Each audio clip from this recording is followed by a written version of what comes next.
क्योंकि इस कलयुग में दो ही खंबा, एक हनुमान दूजी जगदम्बा। एक हनुमान जी का बेड़ा लेकर के बागेश्वर धाम चल रहे हैं, तो बहुत अच्छी बात है। श्रद्धा बागेश्वर धाम। बागेश्वर बाबा दरबार लगाते हैं तो साइंस की दुनिया उनको अफवाह साबित करने में लगी है। क्या सच है दीदी?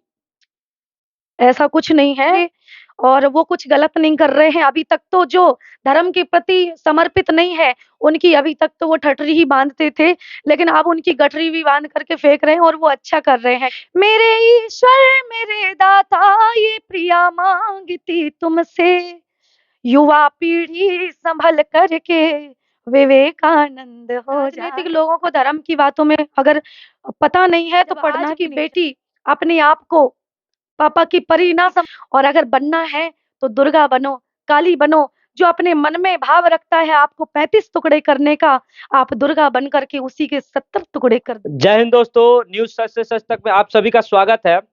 और हम लोग अभी है महाराजगंज में, जहां पे आपको बता दें कि बीते 31 तारीख से भागवत गीता तमाम जो भी आध्यात्मिक चीजें इस तरीके का कथा हो रहा है। तो यहाँ पे अभी हम लोग के साथ उपस्थित है वृंदावन की रहने वाली हैं श्री जी प्रियंका शास्त्री जी। तो सबसे पहले तो इनका हमारे सिवान में बहुत बहुत स्वागत है कि आप वृंदावन से चल के मेरे सिवान में आई। मेरे सिवान वासियों को जिस वक्त मेरे एक कहे तो बिहार के दिग्गज लोग होते हैं जो सारी चीजें नेता कमान संभाले हैं, वो लोग रामचरितमानस को गलत साबित करने पे लगे हैं। उस वक्त आप बिहार में मेरे सिवान में मेरे महाराजगंज में आके लोगों को आध्यात्म के प्रति जागरूक कर रहे हैं। इसके लिए मैं तहे दिल से आपको धन्यवाद देना चाहता हूँ। और सबसे पहले मेरे चैनल में आपका बहुत बहुत स्वागत है। धन्यवाद, बहुत-बहुत धन्यवाद। सबसे पहले मैं आपसे ये जानना चाहूंगा कि ये जो अध्यात्म होता है, क्योंकि हम लोग भी युवा पीढ़ी है, ज्यादा कुछ हम लोग को जानकारी नहीं है, और ये सोशल मीडिया के जमाने में अध्यात्म से युवा पीढ़ी इतनी दूर होते जा रही है। तो सबसे पहले ये अध्यात्म होता क्या है? ये धर्म का मंच है, धर्म की बातें हों और राजनैतिक लोगों को धर्म की बातों में अगर पता नहीं है तो पढ़ना भी नहीं चाहिए। राजनीति धर्म सिखाती है और धर्म ही राजनीति सिखाती है। ऐसा नहीं है कि धर्म में राजनीति ना बताई गई हो। अगर राजनीति करनी है तो भरत के जैसा धर्म का पालन करते हुए राजनीति कीजिए। क्योंकि एक भाई कैसा होना चाहिए, एक पुत्र, एक पिता, एक मित्र, एक पति, एक पत्नी कैसी होनी चाहिए, ये रामचरितमानस से सीखने को मिलता है। और किसी ने जाकर के रावण के कान में जाकर के पूछा कि एक शत्रु कैसा होना चाहिए, तो उसका वर्णन भी रामचरितमानस में आता है कि शत्रु भी राम की तरह होना चाहिए। धोखेबाज मित्र से अच्छा है दानेदार शत्रु हो, जो सामने आकर के वार करे। ये सब रामायण में से सीखने को मिलता है। और सबसे बड़ी बात, आज की नई युवा पीढ़ी अगर रामायण के पद चिन्हों पर चलने लगे, कहते हैं कि यदि रामायण पढ़ते हो तो तुम्हें राम बनना होगा और चलो राम के पद चिन्हों पर अब इतिहास बदलना होगा। रामायण पढ़ना होगा तो राम के पद चिन्हों पे चलना होगा और इतिहास बदलना होगा। क्या आज के समय में युवा पीढ़ी जो है इतिहास बदलने, सोशल मीडिया के जमाने में इतिहास बदलने की जो राह करे, इस पे चल रही है युवा पीढ़ी? कहते हैं जब समझोगे नहीं तो चलोगे कैसे? कहा गया है कथानक व्याकरण समझे तो सुरभिक छंद हो जाए। हमारे देश में फिर से सुखद मकरंद हो जाए। मेरे ईश्वर मेरे दाता ये प्रिया मांगती तुमसे, युवा पीढ़ी संभल करके विवेकानंद हो जाए। युवा पीढ़ी संभल करके विवेकानंद हो जाए। रामायण की सुनने लगोगे तो की यानी कि चाबी, और जिस समय ताले में चाबी लगती है तो ताला खुल जाता है। रामायण को अपने जीवन में धारण करो, पूरा जीवन बदल जाएगा। रामायण को अपने अंदर धारण करे, पूरा जीवन बदल जाएगा। इस वक्त में एक और बात आपको बता दे, चूंकि आज के समय के जो युवा है इस चीज से इतना मतलब दूर भटक चुके हैं कि पता नहीं, हमको लगता है कि अगर हमारे देश में विभिन्न तरह की घटनाएं हो रही है, चाहे वो श्रद्धा अवताब हत्याकांड हो, चाहे विभिन्न तरह के, हमको लगता है कि कहीं ना कहीं हम अपने धर्मों से जो मेरा हम लोगों का दूरी बढ़ते जा रहा है, इसका कहीं ना कहीं मेन उद्देश्य यही है। तो क्या क्या हमारे युवा पीढ़ी को आप क्या संदेश देना चाहेंगे? यही है कि पाश्चिमात्य संस्कृति जितनी हो सके उससे दूर रहें। क्योंकि एक दिन ऐसा था कि भारत विश्व का गुरु था। क्यों? विश्व का गुरु क्यों था? संस्कारों के कारण। धन्यो हि भारत देशो, धन्या भारत संस्कृति, भारतीय जना धन्या, धन्यास्मानं परंपरा। यहाँ के लोग, यहाँ की नीतियाँ, यहाँ के विचार, यहाँ के संस्कार धन्य। हर त्योहार के पीछे कोई ना कोई उपदेश, कोई ना कोई संदेश, कोई ना कोई साइंस छुपा है। लेकिन आजकल की युवा पीढ़ी भारत के संस्कारों को छोड़ करके दूसरे देश के संस्कारों को अपनाएगी तो क्या होगा?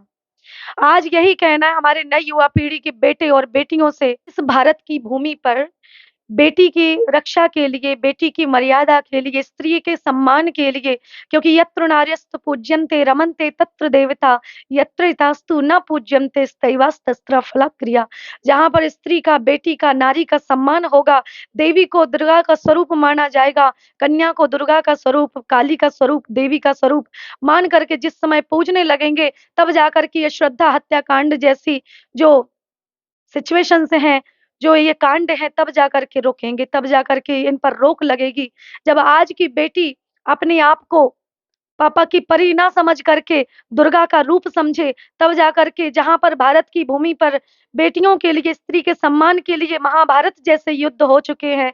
बेटियों के सम्मान के लिए राम जी सरकार ने रावण तक को मार दिया है अपनी पत्नी प्रियतमा को वापस लाने के लिए।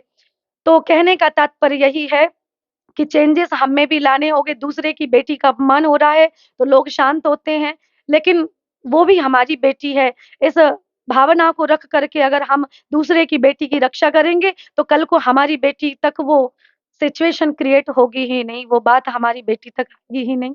तो निवेदन यही है कि अपनी बेटियों को संस्कार दीजिए, और बेटियों से भी यही कहना है कि माँ-बाप कभी किसी का बुरा नहीं सोचते हैं, तो माँ-बाप के कहने के अनुसार उनके संस्कारों पर, उनकी बातों पर चलें, यही कहना है। और आज अगर श्रद्धा जैसी बेटी ने अपने माँ-बाप के संस्कारों पर चलती, तो हो सकता है कि श्रद्धा के 35 टुकड़े ना होते, और अगर बनना है तो दुर्गा बनो, काली बनो। जो अपने मन में भाव रखता है आपको 35 टुकड़े करने का, आप दुर्गा बन कर के उसी के 70 टुकड़े कर दीजिए।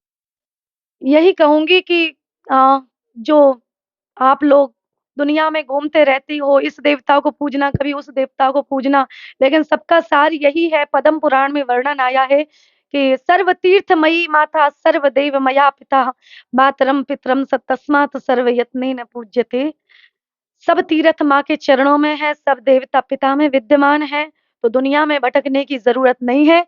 माँ-बाप अगर ज़िंदा हैं तो चारों तीर्थ, सब देवता आपके घर में बैठे हुए हैं। उनकी कहूँगी कि जो आप लोग दुनिया में घूमते रहती हो, इस देवता को पूजना, कभी उस देवता को पूजना, लेकिन सबका सार यही है। पद्म पुराण में वर्णन आया है कि सर्वतीर्थमयी माता सर्वदेव मया पिता, मातरम पितरम स तस्मात् सर्वयत्नेन पूज्यते। सब तीर्थ माँ के चरणों में है, सब देवता पिता में विद्यमान है, तो दुनिया में भटकने की ज़रूरत नहीं है। माँ-बाप अगर ज़िंदा हैं तो चारों तीर्थ, सब देवता आपके घर में बैठे हुए हैं, उनकी सेवा कीजिए, उनकी पूजा कीजिए। कहा गया है, if you want to be successful in your life, then please take care and respect of your parents. अगर सफलता की सीढ़ी पर चढ़ना है, तो वृद्धावस्था में, वृद्धाश्रम में ना भेजते हुए अपने माँ-बाप की सेवा करें, और चार पदारथ करतल ताके प्रिय पितु मात प्राण सम जागे। माता-पिता की जो वृद्धावस्था में सेवा करता है, उसे सब कुछ मिलता है। अ, मैं युवा पीढ़ी से कहना चाहूँगी। विज्ञान का ज़माना है, दुनिया बढ़ती जा रही है विज्ञान की तरफ। इस समय एक बाबा प्रचलित है बागेश्वर धाम। बागेश्वर बाबा दरबार लगाते हैं, तो साइंस की दुनिया उनको अफ़वाह साबित करने में लगी है। क्या सच है दीदी? ऐसा कुछ नहीं है, ये सिद्धियाँ ये होती हैं। और श्रद्धावान लभते ज्ञानम, आप श्रद्धा रखिए, और वो कुछ गलत नहीं कर रहे हैं। अभी तक तो जो धर्म के प्रति समर्पित नहीं है, उनकी अभी तक तो वो ठठरी ही बाँधते थे, लेकिन अब उनकी गठरी भी बाँध करके फेंक रहे हैं, और वो अच्छा कर रहे हैं। क्यों? क्योंकि हमारा धर्म है हिंदू सनातन धर्म को बढ़ाना। ये टिप्पणी मत कीजिए कौन किसका प्रचार कर रहा है, लड़का या लड़की। कई लोग ये भी कहते हैं व्यास मंच पर स्त्री को नहीं बैठना चाहिए, इसे नहीं, उसे नहीं, नहीं। सच्चिदानंद रूपाय विश्वोत्पत्त्यादि हेतवे तापत्रय विनाशाय श्री कृष्णाय वयम नमः। व्याकरण अगर पढ़े हो तो जहाँ पर एक वचनी होता है, वहाँ पर अयम आता है, और वहाँ पर अनेक वचनी होता है, वहाँ पर वयम आता है। और श्री यानी कि राधा, सबसे पहले व्यास मंच पर राधा रानी विराजमान है, उसके बाद में कृष्ण की स्तुति हुई है, पहले राधा जी की। शास्त्रों में कई देवियों का वर्णन आया है, ऋषिंगनाएँ हुई हैं, जिन्होंने भगवत प्राप्ति की है। तो ऐसा कुछ नहीं है, परमात्मा की प्राप्ति आत्मा को होती है, ना स्त्री को होती है, ना पुरुष को होती है। श्रद्धा रखिए, धर्म के प्रति श्रद्धा रखिए, और हिंदू सनातन धर्म को बढ़ाना ही हमारा कर्तव्य है। अंत में जाते-जाते वृंदावन से चल के आई हैं, हमारे महाराजगंज में आप कथा कर रही हैं। हमारे महाराजगंज वासियों का को क्या संदेश देना चाहिए? क्यों यही कहना चाहूँगी कि इसी प्रकार से माता रानी के चरणों में आप लोग बहुत-बहुत भाव बनाए रखिए, क्योंकि इस कलयुग में 2 ही खंबा, एक हनुमान दूजी जगदम्बा। एक हनुमान जी का बेड़ा लेकर के बागेश्वर धाम चल रहे हैं, तो बहुत अच्छी बात है। श्रद्धा के प्रति समर्पित रहिए, दुर्गा माता की पूजा कीजिए। कलयुग में दुर्गा जी की पूजा करना, हनुमान जी की पूजा करना बहुत ही सिद्धिदायक बताया गया है। और यही धर्म के प्रति समर्पित रहिए, आगे बढ़िए, अच्छे-अच्छे कार्यों में लगे रहिए। परहित सरिस धर्म नहीं भाई, परे पीढ़ा सम नहीं अधिमाई। अगर ज़रूरत है किसी गरीब को तो भोजन दान कीजिए। अच्छे-अच्छे कामों में लगे रहिए, भगवान ने अच्छे-अच्छे फल लेने के लिए भेजा है दुनिया में, और बिना फल के तो पेड़ भी बुरा लगता है। बिना फल के अगर हम भगवान के पास जाएँगे तो वो कहेंगे ठीक है, इस बार बनाया इंसान से बनाया, अगली बार इंसान बनाना कैंसल। तो अच्छे-अच्छे कर्मों के फल लेकर के जाइए। अवश्यमेव भोक्तव्यम कृतं कर्म शुभाशुभम्। अच्छा करेंगे तो अच्छा मिलेगा, बुरा करेंगे तो बुरा मिलेगा।